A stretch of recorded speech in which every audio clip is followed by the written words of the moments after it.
في رحلة حياتنا النجاح هو النتيجة الطبيعية، نظير كل المجهود اللي انت بتعمله. لو ما وصلتش للنجاح يبقى هنا في مشكلة كبيرة جدا، لازم نقف ونراجع كل حساباتنا. أنا محمود حسن، ما بحكيش عن النجاح من باب المحاولات أو من باب تجارب الآخرين أو من باب حتى كتاب أنا قريته، ولكن بحكي عن النجاح من باب تجارب أنا عشتها بنفسي ومجموعة من الأفكار أنا بنفسي طبقتها وشفت النتيجة بتاعتها، وتجارب وأفكار تانية شفت برضو نتيجة عكسية ما كانتش بترضيني. النجاح اللي أنا وصلت له هو نتيجة مشوار طويل من البحث والتجارب والخبرات. لو هتسألني إيه هي النقطة الفارقة في حياتي فهي كانت دراستي للآثار الإسلامية في الجامعة، اللي طلعت منها بشيء في منتهى الأهمية وفي منتهى الخطورة، وكان نقطة تحول في حياتي كلها،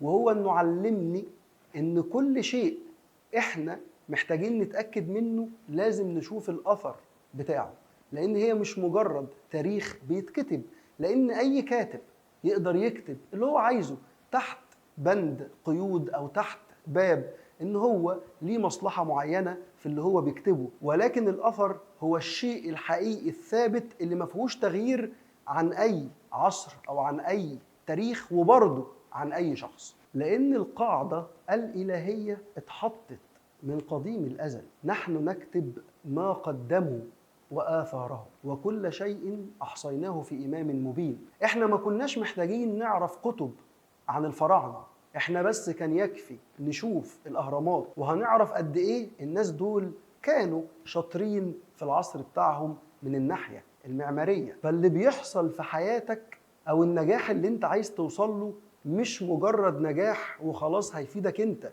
ده نجاحك ده هيسيب أثر وأثر كبير جدا. زي ما حضرتك بتشوف دلوقتي رجال أعمال سابوا الدنيا من سنين كتير ولكن أثرهم موجودة، أثرهم موجودة في مصانع، في شركات، في بيوت، وأرزاق ناس كتير جدا بيستنفعوا منهم لحد دلوقتي.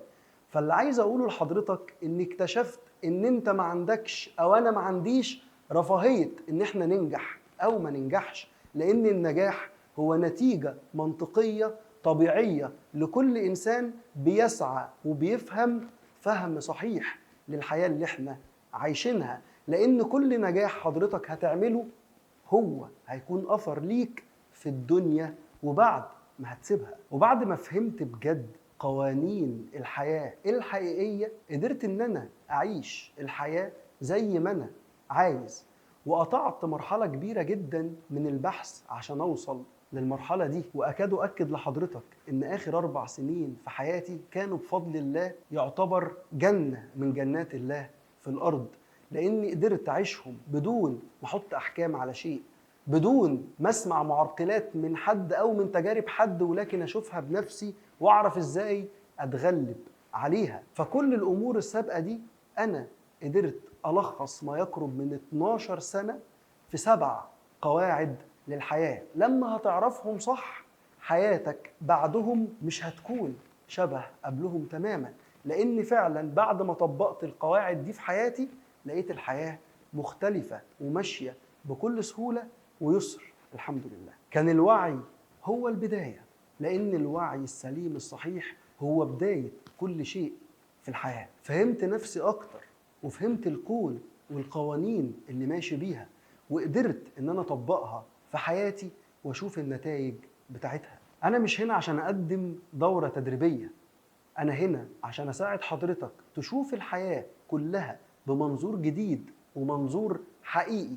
لما تطبقه في حياتك هتقدر توصل إن تكون حياتك في إيدك كده، قادر تحركها زي ما أنت عايز، مش زي ما الناس قالوا لك أو مش زي ما بتشوف على السوشيال ميديا. لأنك هتقدر بعد ما تطبق ال7 قواعد دول في حياتك هتلاقي إنك فعلا أسست قواعد صح، قواعد حقيقية تقدر تبني عليها نجاحاتك بشكل سليم، تقدر تبني عليها علاقاتك بشكل صحيح، تقدر تبني عليها أفكارك بشكل واضح ما فيهوش أي نوع من أنواع القيود أو الأحكام اللي احنا طول الوقت أحيانا وإحنا مش واخدين بالنا بنحطها على نفسنا ونتهمها أحيانا بالضعف مع إنها أقوى شيء في الوجود، أو نحطها على الآخرين ونتهمهم بأمور ممكن تبقى فيهم وأوقات كتير جدا ما تكونش فيهم. وفي الحالتين المطلوب مننا هي نفسنا.